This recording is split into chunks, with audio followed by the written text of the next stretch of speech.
You climb into bed. The room is warm. The blanket is thick. The rest of your body feels fine, but your feet are cold. Not cool, cold, like they belong to someone else. You rub them together. You put on socks. You push them against your spouse, and they pull away because your skin feels like it just came out of a refrigerator. You tell yourself it is the weather, it is the age, it is normal. It is not. Cold feet at night after the age of 60 are almost never about temperature. They are about blood, nerves, and a thyroid gland that has quietly stopped doing its job.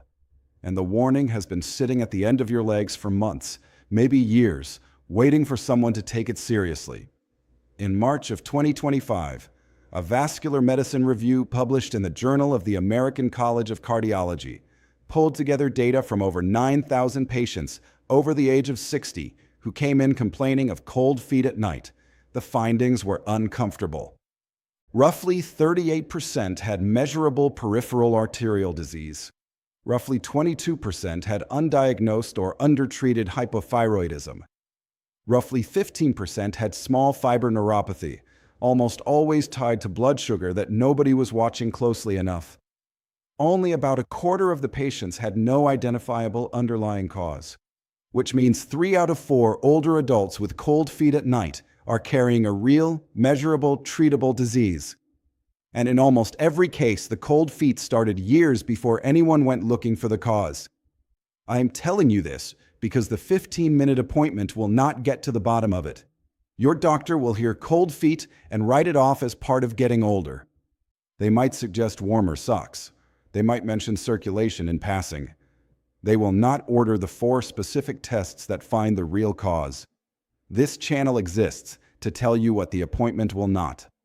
There is no money in keeping you well at 65. There is money in selling you medication at 70 when the disease has finally declared itself. Subscribe and hit the like button right now. I am Marsden Hale, and this channel does not exist without you. We are pushing for 1,000 subscribers in the first 90 days. Every single person who clicks subscribe moves the needle.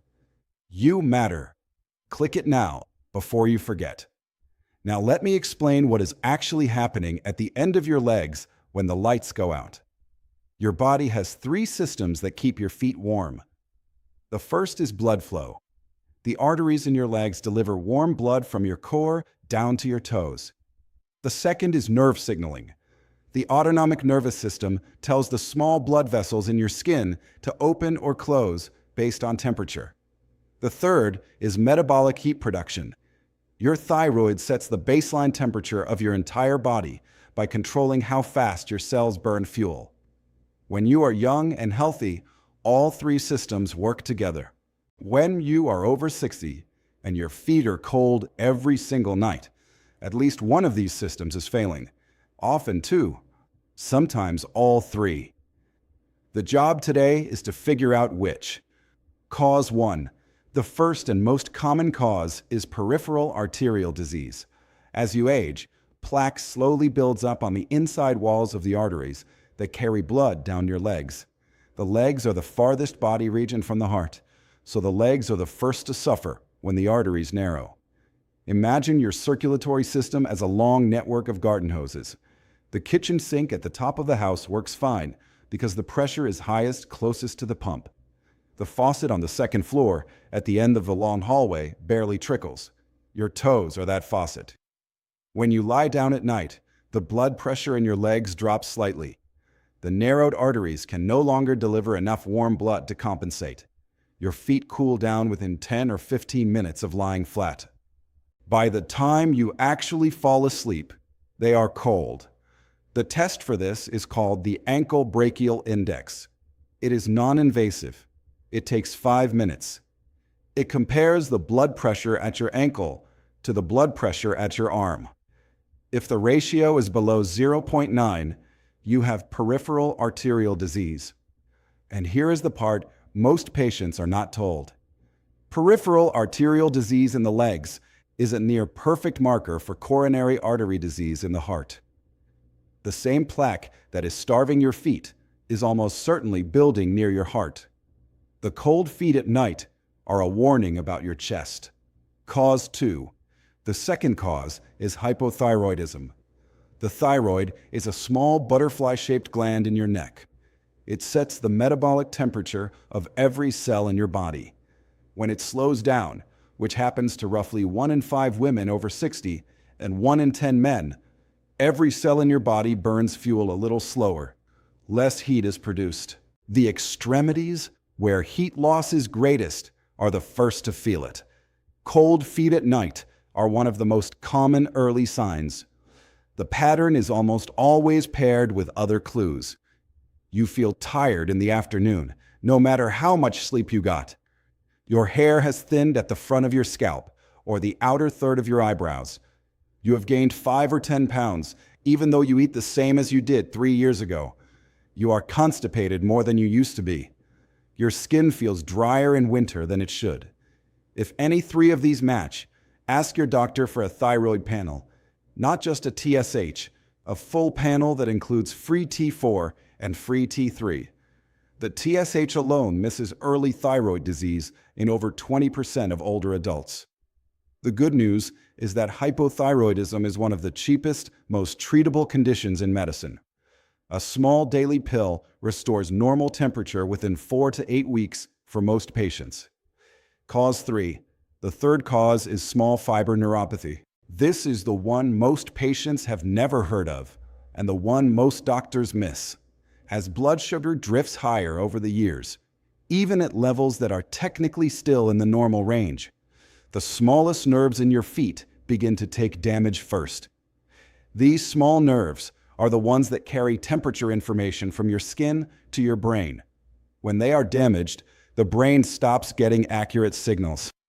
The feet may actually be at a perfectly normal temperature, but the nerves are reporting cold. The feet may also genuinely lose the ability to regulate their own blood flow because those same small nerves control the tiny blood vessels in the skin. So the cold feeling is sometimes a real measurement and sometimes a phantom signal. Either way, the underlying cause is rising blood sugar. The test you need is a fasting glucose, a hemoglobin A1C, and an oral glucose tolerance test if your A1C is in the upper normal range. Pre-diabetes catches small fiber neuropathy. Diabetes worsens it. Untreated, it progresses to numbness, then to pain, then to ulcers that do not heal. Caught early, it is often reversible with diet and movement alone. Quick question before I keep going, and your answer genuinely shapes the next videos in this series. Look at your feet right now, or remember last night. On a scale of 1 to 10, how cold were they? Write the number in the comments. 1 means barely noticeable. 10 means painful, like ice. I read every comment in the first 24 hours. Your answers tell me how serious this is for the people watching, and they help me decide whether to do an entire video just on neuropathy next week. Tell me, 1 to 10. Cause 4. The fourth cause is the one that gets overlooked because the patient is on the medication that causes it. Beta blockers. If you take a medication for blood pressure or for a heart rhythm issue that ends in olol, like metoprolol, atenolol, propranolol, or bisoprolol, that medication is intentionally slowing your heart rate and reducing the force of each heartbeat. That is the point. But a quieter heart pushes less blood to the extremities. Cold feet, especially at night, are one of the most common side effects. This does not mean stop the medication. Stopping a beta blocker on your own can be dangerous. It means tell your doctor about the cold feet and ask whether the dose can be lowered, whether a different class of blood pressure medication might suit you better, or whether the timing of the dose can be shifted earlier in the day so the strongest effect wears off before bedtime. Other medications that produce the same effect include certain migraine drugs, some antidepressants, and pseudoephedrine in cold medicines. Bring the full medication list to your next appointment. Doctors rarely volunteer this information. Cause 5, the fifth cause, is the simplest and the easiest to miss: anemia. As you age, slow blood loss from somewhere in the digestive tract, or reduced iron absorption from years of acid reflux medication can leave your blood with too few red blood cells to carry oxygen efficiently. Less oxygen reaches the muscles, less heat is produced. The feet, again, feel it first. The pattern is usually paired with fatigue that does not improve with sleep, shortness of breath climbing stairs that used to be easy, and slight paleness in the inside of your lower eyelid when you pull it down. The test is a simple complete blood count plus a ferritin level. If either is low, do not just take an iron supplement. Find out why. In adults over 60, unexplained anemia is a colonoscopy conversation, not a vitamin store conversation. So you now have 5 real causes in order of how common they are at this age. Peripheral arterial disease, hypothyroidism, small fiber neuropathy, medication side effects, anemia. Almost every case of cold feet at night after 60 is one or a combination of these. Tonight, you are going to do a small self-check before bed. It takes about 3 minutes. Step 1. The first thing to do is compare both feet. Take off your socks. Sit on the edge of the bed under a good light. Place your hands flat against both feet at the same time. Are they the same temperature? Or is one foot clearly colder than the other? If one foot is colder than the other, you are looking at a circulation issue almost certainly. The body is symmetric. The bloodstream is symmetric. When one side is cold and the other is warm, the artery on the cold side is narrower. That is peripheral arterial disease until proven otherwise. Schedule the ankle brachial index this month. Step 2. The second thing to do is check the color. Lift both feet and hold them up at the level of your hips for 60 seconds. Watch the color. Feet with poor circulation turn pale, white, or yellowish within 30 seconds. Now lower them and let them hang off the edge of the bed. Healthy feet return to normal color in about 10 seconds. Feet with poor circulation take 30 seconds or longer and may turn a deep red or purple as the blood rushes back in. This is called the Berger test, and it has been used in clinical medicine for over a century. It does not require a single piece of equipment. Step 3. The third step is the morning question. The day after you do the self-check, ask yourself this: were the cold feet only at night, or were they cold during the day too? Night only points more strongly to arterial flow problems, because the supine position drops leg blood pressure. All-day cold, including in warm rooms and during activity, points more strongly to thyroid and neuropathy. The timing tells you which system is failing. Step 4. The fourth step is the warming protocol you can start tonight while you arrange the tests. Wool socks, not cotton. Cotton holds moisture against the skin and pulls heat away. Wool wicks moisture and holds warmth, even when slightly damp. The second is a 5-minute walk after dinner. Any walk, around the kitchen, up and down the hallway. Movement opens the small arteries in the legs and improves the temperature in the feet for several hours. The third is a warm, not hot foot bath 10 minutes before bed. Hot water on damaged small nerves can cause real burns without you feeling them. So the water must be warm enough for comfort, but not scalding. Test it first with your wrist, the same way you test back water for an infant. Then 20 minutes of feet up on a pillow before sleep. The slight elevation gently helps fluid drain from the legs and improves comfort. And here is the trap that catches almost everyone. You start the warming protocol. You feel better within 3 nights. You assume the problem is solved. You stop pursuing the underlying tests. 6 months later, the cold feet return with new symptoms: numbness, tingling, a small cut on the toe that will not heal. The warming protocol treats the symptom. It does not treat the disease. Get the 4 tests no matter how good the warming feels. Ankle brachial index, full thyroid panel including free T3, fasting glucose plus A1C, complete blood count plus ferritin. The total cost is low. The information is worth years of your life. I want you to be honest with yourself about one thing.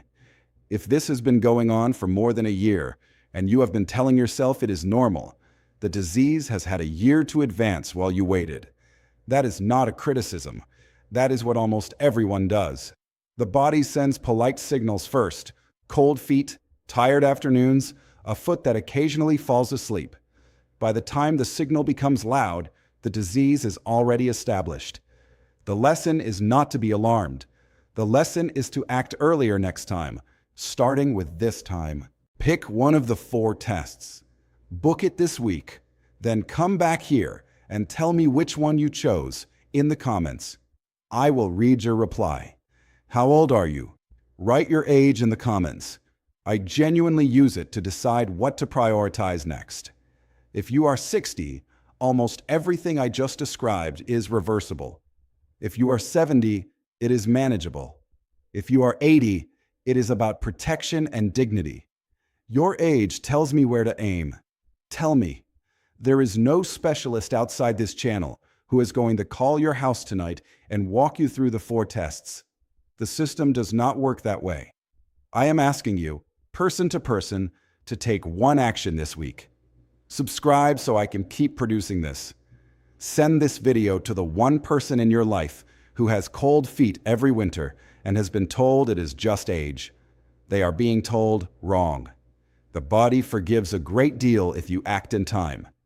Do not wait. It will not pass on its own. It will only progress. I am Marsden Hale, and I will see you tomorrow.